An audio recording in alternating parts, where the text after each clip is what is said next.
कल्पना कीजिए कि आप एक विशाल सेना के साथ किसी नए इलाके को जीतते हैं। वहां अपना एक ऐसा भव्य साम्राज्य बनाते हैं जो मतलब आने वाले 700 सालों तक राज करता है।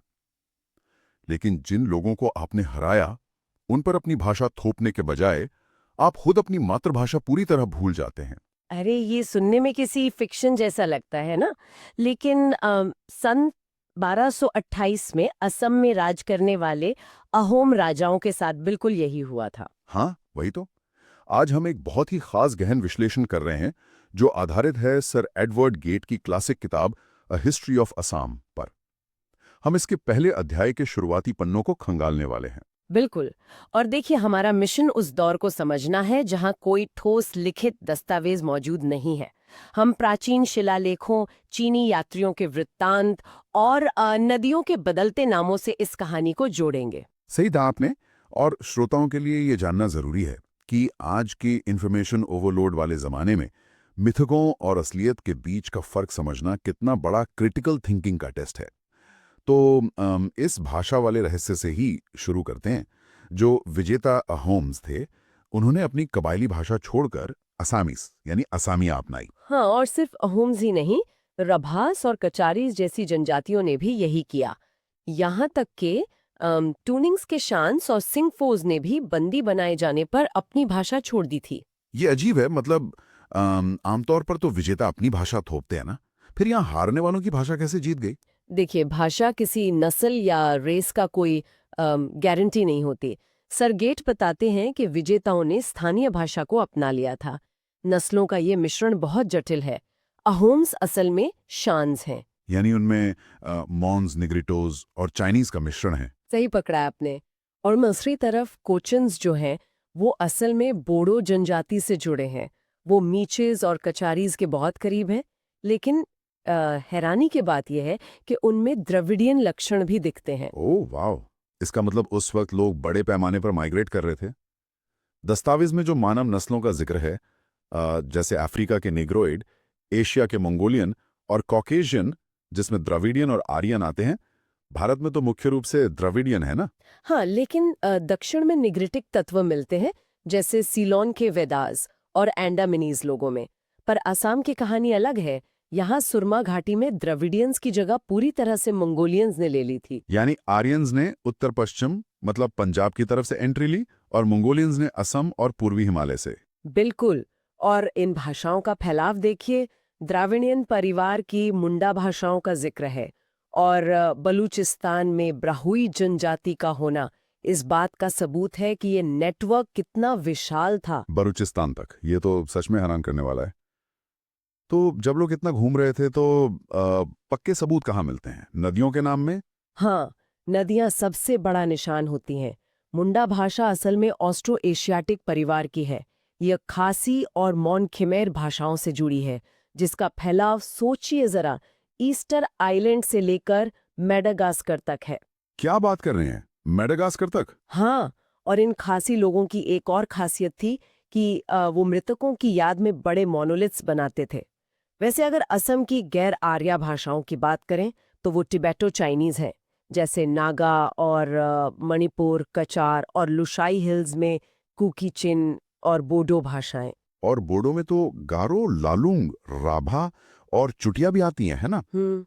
लेकिन अहोम्स तो टे या शान भाषा बोलने वाले थे। हम्म। अब वो नदियों वाले इंटरेस्टिंग पॉइंट पर आते हैं। सही कहा। बोडो शब्द दी या टी, जिसका मतलब पानी है। सही कहा। असम की नदियों के नाम देखिए। हम्म। दिब्रू, दिखू, दिहिंग, दिहोंग, दिबोंग। दिसांग, दिपांग, डिमला, सब में वही दी जुड़ा है। बिल्कुल। और वक्त के साथ नाम बदले भी। जैसे दिछू नदी बाद में जलधका बन गई। और बोडो शब्द ती लाओ से ही ब्रह्मपुत्र बना, जिसे लोहित या लाओहित्या यानी लाल नदी भी कहा गया। ओह, वही परशुराम वाली कथा कि उन्होंने अपने खून से सने हाथ वहां धोए थे। हाँ, बिल्कुल वही कथा। वैसे ही कोसी नदी का नाम नेवार शब्द खुसी या खुसिक राजा से आया। और तिस्ता नदी का नाम तृष्णा यानी तीन झरनों से जुड़ा है। जबकि अहोम्स ने नदियों को नाम शब्द दिया। जैसे नामरूप, नामसिक और नामसांग। ये सब अब एक पैटर्न की तरह दिख रहा है। वैसे आर्य प्रभाव भी तो था वहाँ। था बिल्कुल। ब्रह्मपुत्र घाटी के कलिताज में ये प्रभाव साफ दिखता है। एक चीज मुझे थोड़ी अजीब लगी। सर गाइड ने एक स्लीपी हॉलो का सिद्धांत दिया है। वो कहते हैं कि असम की उपजाऊ धरती और जलवायु ने लोगों को सुस्त और विलासी बना दिया, इसीलिए वहां बाहरी हमले हुए। क्या ये थोड़ा पक्षपाती लगता है। हाँ, ये उपनिवेशवादी सोच थी। वही तो, क्या सिर्फ मौसम और मिट्टी एक पूरे साम्राज्य को कमजोर कर सकती है, या फिर क्षत्रिय लोगों का छोटे कबीलों में बढ़ जाना असली वजह थी? असल वजह तो राजनीतिक विखंडन ही थी, आपसी फूट। इसी का फायदा उठाकर बर्मीज, सिंगफोज, खमत्तीज, दाफलाज, अबोर्स और भूतियाज ने हमले किए। अंत में ब्रिटिश हस्तक्षेप ने ही अहोम्स को बचाया। और सुरमा घाटी में भी तो टिपराज, गारोज और कोचेस का राज था ना? हाँ, और वहां हिंदू धर्म का प्रभाव धीरे धीरे बढ़ रहा था। जंतिया राज परिवार ने खुद को कायस्थ और वैद्य जातियों में शामिल कर लिया था, और मिकर्स लोग भी जंतिया हिल्स में आकर बस गए। ये हिंदू धर्म वाला हिस्सा बड़ा दिलचस्प है। एक तरह से एंशिएंट पीआर कैंपेन लगता है। 105 एडी में अपर बर्मा में सोमुंडा नाम के हिंदू राजा का जिक्र है, और चांपा या शांस का। देखिए, हिंदू पुजारियों ने सीधे आम जनता को नहीं बदला। उन्होंने राजाओं और रईसों को टारगेट किया, उन्हें क्षत्रिय का दर्जा दिया। और आम जनता वही सुअर और मुर्गी खाती रही। यानी राजाओं को अपनी पावर को डिवाइन साबित करने के लिए ऐसी इन्वेंटेड नोबल डिसेंट या झूठी वंशवालियों की जरूरत थी। बिल्कुल।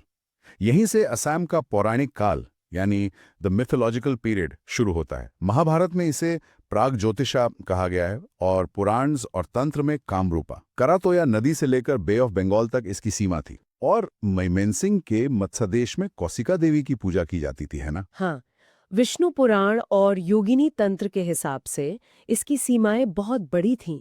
करातोया से दिखु तक और कंजगिरी से ब्रह्मपुत्र और लाख्या तक। उन्होंने इसे 4 हिस्सों में भी तो बांटा था। कंपित, जो करातोया से संकोश तक था, रत्नपित संकोश से रुपाही तक, और सुवर्णपित रूपाही से भराली तक, सौम्रपित भराली से दिक्रांक तक। वाह! लेकिन ये कमारूपा नाम कैसे पड़ा? इसकी कहानी तो बहुत पॉपुलर है। हाँ, सती की मृत्यु के बाद जब शिव विलाप कर रहे थे, तब विष्णु ने अपने चक्र से सती के शरीर के 51 टुकड़े किए।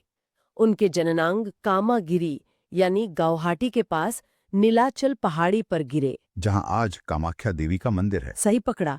फिर शिव की तपस्या भंग करने के लिए कामदेव यानी क्यूपिड आए। वो भस्म हो गए और बाद में उन्होंने अपना रूपा वापस पाया। इसीलिए इस जगह का नाम कामारूपा पड़ा।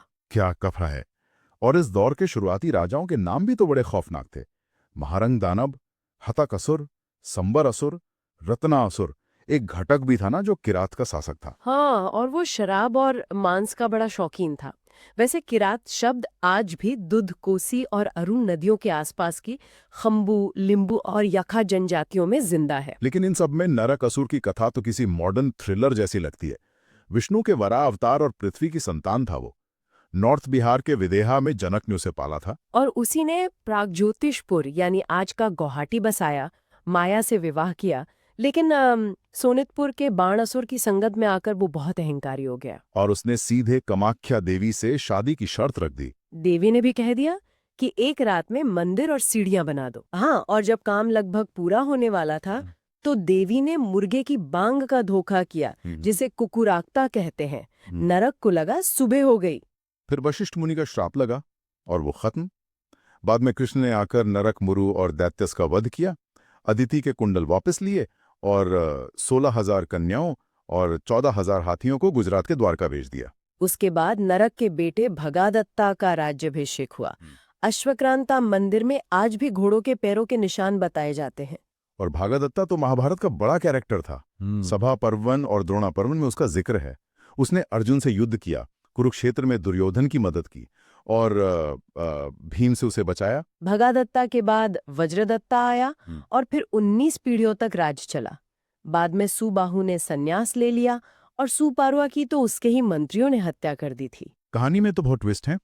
फिर विदर्भा यानी साधिया के राजा भीष्मक की एंट्री होती है। उनकी राजधानी कुंदिना थी, कुंडिल नदी के किनारे। दिखरांग और दिबोंग के बीच आज भी खंडर हैं। रुक्मिणी हरण की कथा तो सबको पता है। भीष्मक की बेटी रुक्मिणी कृष्णा से शादी करना चाहती थी, पर पिता ने शिशुपाल को चुना था। फिर कृष्णा ने उनका अपहरण किया। एक्शन, रोमांस सब कुछ है इसमें। और फिर बान असुर की बेटी उषा और कृष्णा के पोते अनिरुद्धा की प्रेम कहानी, उनका गंधर्व विवाह। जिसके चक्कर में कृष्णा और बन का महायुद्ध हुआ, हरिहरा युद्ध। बन के पोते भालुका के नाम पर ही अराकिन हिल्स में भालुपुंग जगह है। रघुवंशा में भी तो रघु द्वारा प्रागज्योतिषा के राजा को हराने का जिक्र है। और जोगिनी तंत्र में कामरूपा के शासक देवेश्वर के बारे में लिखा है। हाँ, नारायण शंकर या नागा ख्याख्या का भी उल्लेख है, जिसके विश्वनाथ में प्रतापगढ़ खंडहर हैं।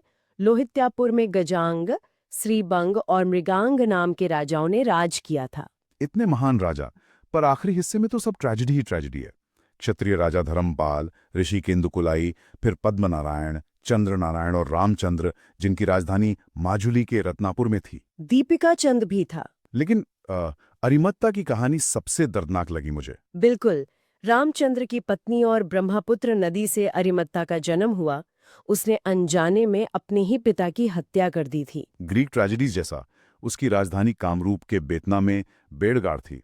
फिर कामातापुर के भेंगुआ, जो मेचेज और कोच ट्राइब से थे, उसने हमला कर दिया। और पेंगुआ ने सिर्फ हमला नहीं किया, उसने अरिमत्ता की पत्नी रत्नमाला को भ्रष्ट किया और बाद में उसे मार भी डाला। बाद में अरिमत्ता के बेटे रत्ना सिंह और फेंगुआ का युद्ध हुआ। उसका दूसरा बेटा जंगल बलाहू कचारी से हारकर कल्लंग नदी में डूब गया। आज भी रानी और दिमांता के राजा खुद को भगदत्ता का वंशज मानते हैं। फिर थोड़ा मुस्लिम स्रोतों का जिक्र आता है, जैसे फिरिश्ता की किताबों में शंखल की कथा है। शंखल, हाँ, जिसने किदार ब्राह्मण को हराया था, बंग जीता और लखनौती बसाया, जिसे गौर भी कहते हैं। फिर उसने तुरन या सिथिया के राजा अफरासियाब से पंगा ले लिया। और अफरसियाब ने घोड़ाघाट यानी कोच पहाड़ों में मंगोल्स की बड़ी सेना भेज दी। गंगदोज से और सेना आई, जिसके बाद शंकल हार गया और उसे तिरहुत में शरण लेनी पड़ी। बाद में भूपाल और नर नारायण जैसे पाल राजा भी हुए, जो बंगाल के पाल राजाओं से अलग थे। लेकिन एक बात समझ नहीं आती, इतने राजवंश, इतने महल, इन सब के खंडर, उनके पत्थर गए कहाँ? सर, गायंट इसका दोष प्रकृति पर डालते हैं। ब्रह्मपुत्र की अचानक आने वाली बाढ़, वहां की अलूवियल मिट्टी जो आसानी से बह जाती है, और खतरनाक भूकंप। सिलसनारी को पुल हो, या हाजों के मंदिर, या शिलोंग और साइलेट के खंडहर। उन्होंने ये भी तो लिखा है कि पीपल के पेड़ की जड़ें बड़ी बड़ी इमारतों को फाड़ देती हैं, लेकिन क्या सिर्फ प्रकृति को दोष देना सही है? इंसानी लालच और युद्ध प्रकृति से कहीं ज्यादा विनाशकारी थे ना? आप बिल्कुल सही सोच रहे हैं। दस्तावेज ये भी बताते हैं कि मुसलमान आक्रमणकारियों का धार्मिक उन्माद और बाद में बर्मीज आक्रमणकारियों की तोड़-फोड़ ने भी इन प्राचीन स्मारकों को मिटा दिया। प्रकृति और इंसान दोनों ने मिलकर इस इतिहास को जमीन के नीचे दफना दिया। तो इस पूरे अध्याय का निचोड़ यही है कि असम का इतिहास सिर्फ राजाओं की तारीखों की लिस्ट नहीं है। जब हमारे आज के सारे डिजिटल रिकॉर्ड्स किसी वजह से मिट जाएंगे, तो क्या फ्यूचर के इतिहासकार हमारे आज के नेताओं की कहानियों को भी उन्हीं असुरों और देवताओं के मिथक की तरह पढ़ेंगे? इतिहास असल में कौन लिखता है? समय, या वो लोग जो कहानियां सुनाना जानते हैं? श्रोताओं के लिए ये सोचने वाली बात है। ये तो सच में बहुत गहरा सवाल है। तो इसी विचार के साथ हम आज का ये गहरा विश्लेषण यहीं समाप्त करते हैं। अगली बार एक नए रहस्य के साथ आपसे फिर मुलाकात होगी।